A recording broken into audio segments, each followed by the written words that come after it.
Hola, buenas tardes. Bueno, la idea es compartir con ustedes un breve resumen de los puntos que creo que son importantes destacar de la nueva clasificación creo que nos pueden servir a todos.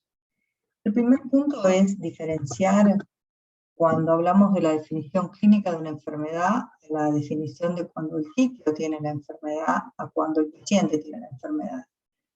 En cuanto a la definición clínica de salud, podemos decir que la salud periodontal debe basarse en la ausencia de enfermedad. Creo que es el punto importante de esta definición, es la ausencia de enfermedad, evaluada clínicamente, y puede incluir pacientes que han tenido antecedentes de gingivitis tratada con éxito o periodontitis u otras afecciones periodontales, que han sido y son capaces de mantener su dentición sin signos clínicos de inflamación gingival. ¿Cuál es la definición clínica de la gingivitis o inflamación gingival inducida por biofilm dental? La lesión inflamatoria de los tejidos gingivales como resultado de la interacción entre el biofilm de la placa dental y la respuesta inmunoinflamatoria del hospedero, que permanece, acá este punto importante, confinada a la gingiva, no se extiende al aparato de inserción y es reversible. Y en cuanto a la periodontitis, recordemos que no hablamos de infección, sino de una enfermedad inflamatoria crónica multifactorial asociada con biofilms de placa disbióticos, asociada a disbiosis polimicrobiana, puede ser también, es otra manera de decir, caracterizada por progresiva destrucción del aparato de soporte de los dientes. Como pueden ver en la definición clínica, vamos a hablar de las características clínicas, pero también vamos a hablar de la etiología de la enfermedad, de una interacción entre el biofilm de la placa dental, etc. En cambio, cuando vamos a definir un sitio, no vamos a incluir la etiopatogenia de la enfermedad. Vamos a decir que un sitio está sano cuando hay ausencia, lo mismo que la definición clínica, ausencia de enfermedad, esa es la definición de salud. Ausencia, es más fácil que tratar de definir salud, sino decir que el sitio no está enfermo. Entonces vamos a decir ausencia de inflamación gingival clínicamente detectable. O sea, no hay sangrado, no hay eritema, no hay edema y no hay síntomas. Y este punto es importante, que puede darse en un periodonto intacto, un periodonto reducido pero sin periodontitis, o en un periodonto reducido con periodontitis tratada. Vamos a la definición de un sitio con inflamación. O sea, está claro que un sitio sano no tiene sangrado del sondaje, ¿sí? Vamos a hablar de inflamación gingival clínicamente detectable, entonces confinada a la gingiva, hay sangrado, hay eritema, hay edema, hay síntomas cuando hablamos de un sitio con gingivitis o con inflamación gingival. También ese sitio puede darse en un periodonto intacto, en un periodonto reducido, sin periodontitis, que no haya tenido periodontitis previamente, o en un periodonto reducido por periodontitis.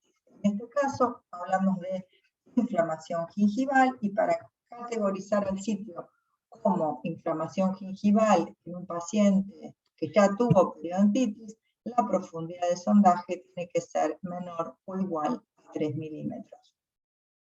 Tengamos en cuenta, como aclaran siempre en la clasificación, que la periodontitis recurrente no puede ser con seguridad totalmente descartada en estos sitios.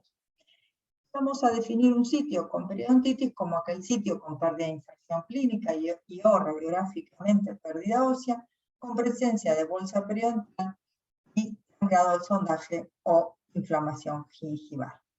Muy bien, entonces, aclarado el punto de cuando hablamos de un sitio sano, y cuál es la definición clínica de la enfermedad, vamos a ver cuando un paciente tiene la enfermedad, porque claramente puede un paciente presentar algún sitio con sangrado o algún sitio con pérdida de inserción e inflamación gingival, y sin embargo no necesariamente el paciente vaya a tener una gingivitis o el paciente vaya a tener una periodontitis. Antiguamente, con tener un sitio con pérdida de inserción, ya decíamos, clasificábamos al paciente como quizás con periodontitis. O un paciente con un sitio con sangrado de sondaje lo clasificábamos como paciente con gingivitis. Con esta nueva clasificación, la definición del caso de un paciente no está dada por tener un solo sitio con la presencia de la enfermedad en el sitio. Entonces, el primer punto cuando uno va a hacer un diagnóstico es descartar que el paciente no sea un caso de periodontitis. Ese es el primer punto. Tenemos que tener muy claro cuál es la definición de caso de periodontitis. Son aquellos pacientes que tengan 2 o más dientes no adyacentes, 2 o más dientes pero que no sean adyacentes, con pérdida de inserción detectable si es proximal, acá no habla de milímetros cuando es proximal, y cuando es en cara libre, sí, hablamos de que tiene que haber 3 milímetros o más, con profundidad de sondaje de 3 milímetros. Entonces, los pacientes que tengan alguna de estas dos características, o podría ser un sitio con una situación y otro sitio con la otra situación eventualmente, pero que esta pérdida de inserción, esto es una obviedad, pero siempre hay que remarcarlo, no se deba a otras causas, como la fractura radicular, la fístula transperióntica, las recesiones gingivales, un molar infartado o una caries subgingival, entre otras. Se sumaron otras enfermedades en la última publicación de la Federación Europea, como la resorción radicular, y otras más que ahora no me las acuerdo, creo que los desgarros cementarios. Bien, muy bien, digamos. Entonces, ¿cuáles son los pasos para arribar a un diagnóstico del paciente? No del sitio, ni la definición de la enfermedad, sino a un diagnóstico del paciente. La definición de caso del paciente, digamos, ¿no? Entonces, existen 4 pasos secuenciales. Primero, identificar a aquel paciente que sospechamos que puede tener periodontitis. Después, ver si es un caso de periodontitis o no. Si no es un caso de periodontitis, tendremos que ver si es un caso de gingivitis o es un caso sano. Si fuese un caso de periodontitis, debemos evaluar la extensión y estadio y luego clasificar el grado. Entonces, los pasos diagnósticos, ¿cómo serían en este cuadro ejemplificado? Primero vamos a sospechar. Este es el concepto que me parece que es importante tener en cuenta. ¿Cómo sospecho? Bueno, si el paciente tiene radiografías que ya tiene previamente, voy a ver si en las radiografías veo pérdida ósea. No se piden radiografías para sospechar. Si no tiene radiografías, puedo hacer las dos cosas como uno quiera, ver en la boca si detecto pérdida de inserción en algún sitio de la boca. Si detecto pérdida de inserción, entonces sospecho periodontitis y voy a evaluar si es un caso de periodontitis con las condiciones que vimos previamente. Si no detecto pérdida de inserción en ninguna parte, en ningún sitio de la boca, no detecto ni veo pérdida ósea si tuviese radiografía, entonces ahí tengo que sondear todos los sitios y registrar el porcentaje de sitios con sangrado al sondaje. Entonces, si no es un caso de periodontitis, porque no detecté pérdida de inserción en ningún lado, y sangra menos del 10% de los sitios de la boca, estamos en presencia de un paciente con salud, y si sangra el 10% más, estaremos en presencia de un paciente con gingivitis. De la misma manera, si yo llego a evaluar, digamos, en este momento, ¿no? Si yo detecto pérdida de inserción, pero cuando busco a ver si es un caso de periodontitis, veo que no, o sea, que tal vez esas pérdidas de inserción se deban a recesiones gingivales o a otras causas de las que vimos antes, o sea, que digo que no es un caso de periodontitis. En ese caso hago el mismo camino, mido todos los sitios, veo el porcentaje de sitios que está consangrado y ahí diferencio salud de gingiva. Ahora, si defino que sí es un caso de periodontitis, que cumple las condiciones que vimos antes, por lo menos 2 dientes no adyacentes con pérdida de inserción, etc. Así es un caso de periodontitis. En ese caso, para poder determinar el estadio y el grado, debo hacer el periodontograma y solicitar una radiografía seriada. Otro camino a sospechar periodontitis puede ser en determinados centros de salud o odontólogos generales que no estén capacitados para medir pérdida de inserción. Otro camino puede ser registrar el registro periodontal simplificado o examen periodontal básico, periodontal screening recording, que es un índice en lo que se basa es en medir bolsas.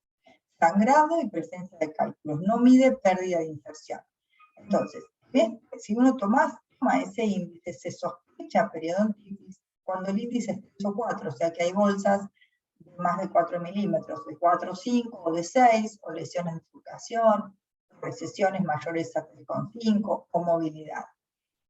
En los casos donde el índice da 0, 1 o 2, fíjense que las bolsas son menores a 4 milímetros y pueden ser con sangrado o con cálculos, o en el caso de salud serán sin sangrado, pero no hay bolsas de 4 milímetros o más, ven, son menores a 4 milímetros, o sea que las bolsas como máximo miden 3 milímetros en estas categorías, en estos códigos del índice.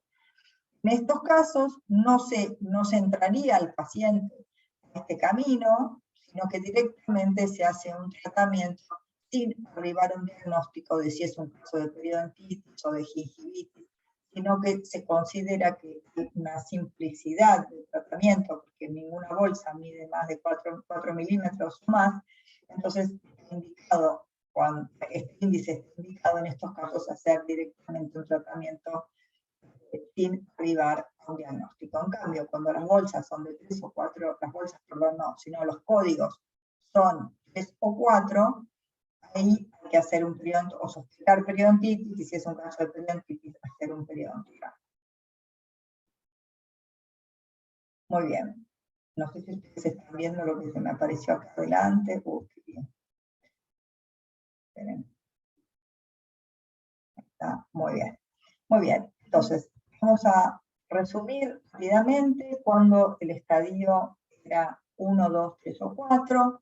Esto es bastante sencillo, se evalúa la pérdida de inserción proximal, y la pérdida de inserción es de 1 o 2 milímetros y no perdió ninguna pieza dentaria, en principio sería estadio 1.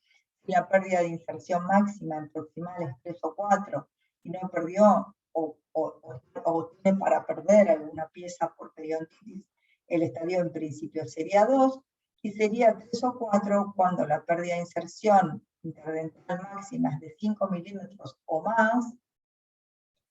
Sería 4 si perdió 5 o tiene para perder 5 más dientes por periodontitis, y acá si tuviese esta condición ya pasa directamente a ser 4, no nos van a importar los factores de complejidad, o sea, si perdió 5 más dientes por periodontitis y tiene pérdida de inserción de 5 o más, ya definimos que es estadio 4. Ahora, si tuviera pérdida de inserción de 5 más y no perdió ningún diente, o perdió hasta 4 dientes por periodontitis, si hubiese factores de complejidad, podríamos subir al estadio 4. Vamos a ver cuáles son los factores de complejidad.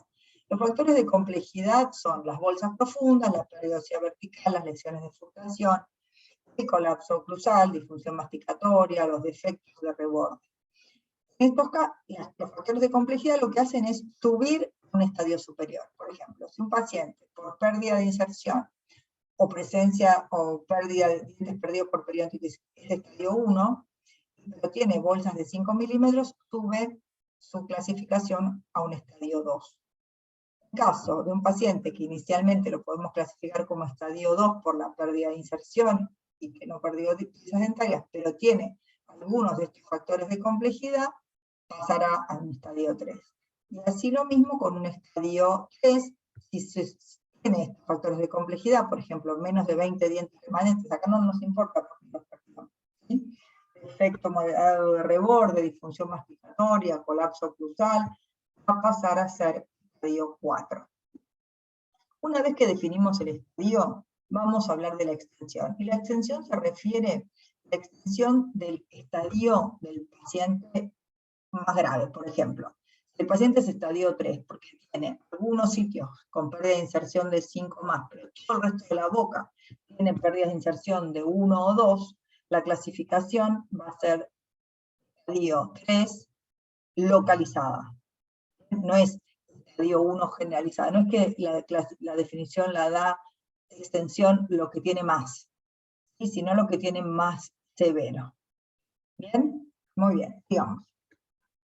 En cuanto al grado, los conceptos son parecidos en cuanto a los modificadores de grado. Yo primero defino el grado, si tuviese datos de la pérdida de inserción de los últimos 5 años, bueno, es una evidencia directa, y según si perdió inserción en los últimos 5 años. Pero en general, este dato no lo voy a tener, entonces voy a hacer una tasa de pérdida ósea edad, voy a tomar la mayor pérdida ósea en la radiografía, y voy a sacar esta tasa, y bueno, va a ser grado C, siempre que la edad sea menor que la pérdida ósea.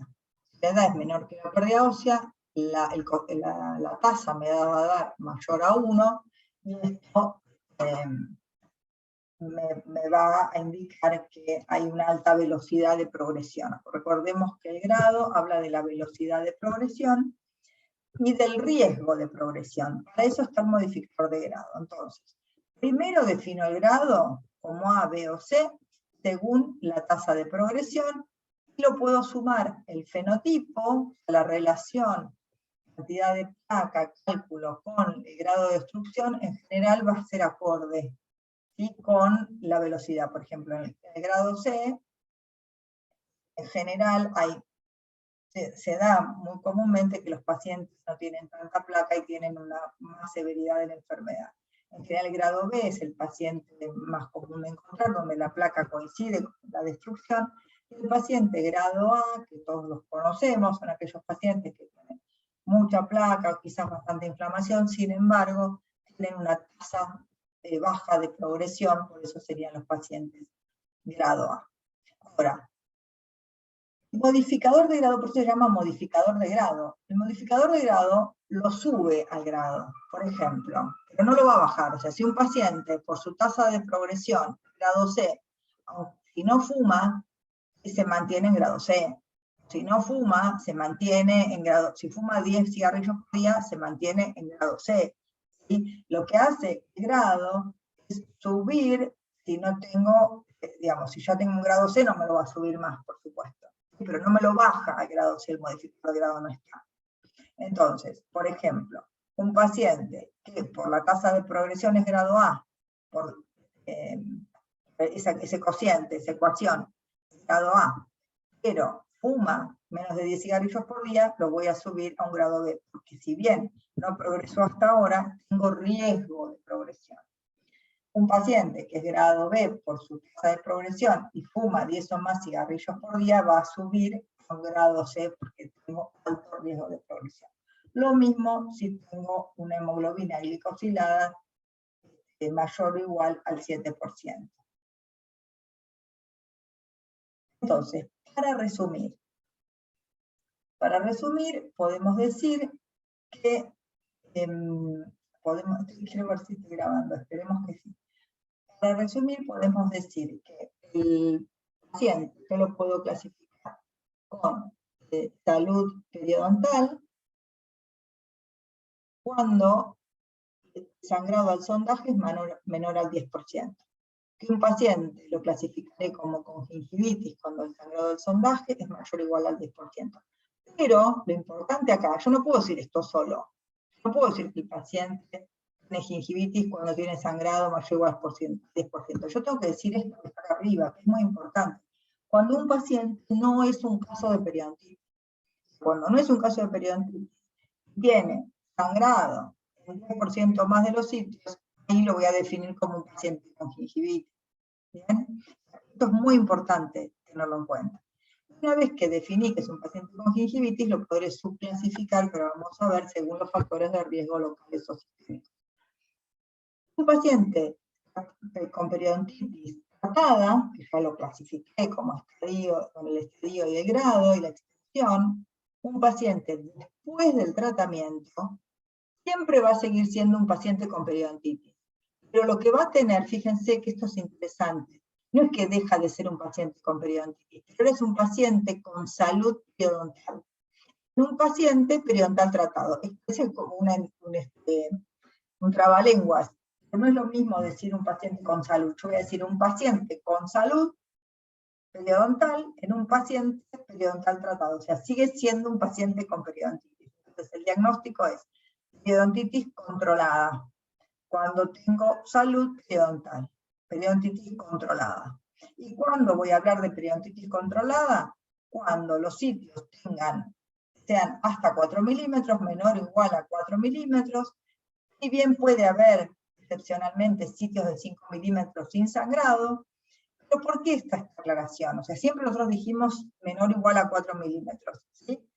Dijimos sin sangrado al sondaje, pero hay que tener en cuenta que hablamos de salud cuando tiene menos del 10% de sitios con sangrado, o sea que puede haber algunos sitios con sangrado en la boca, pero ningún sitio con sangrado puede tener 4, porque acá es menor o igual a 4, pero ningún sitio puede tener 4, o sea que los sitios que sangren en un paciente periodontal tratado, cuando hablamos de controlados, hablamos de salud periodontal en un paciente periodontal tratado, si podemos aceptar algunos sitios con sangrado, pero esos sitios pueden tener 3 milímetros o menos, pero si tiene algún sitio que tiene 4 milímetros y sangra, ya pasamos a un paciente con periodontitis no controlada.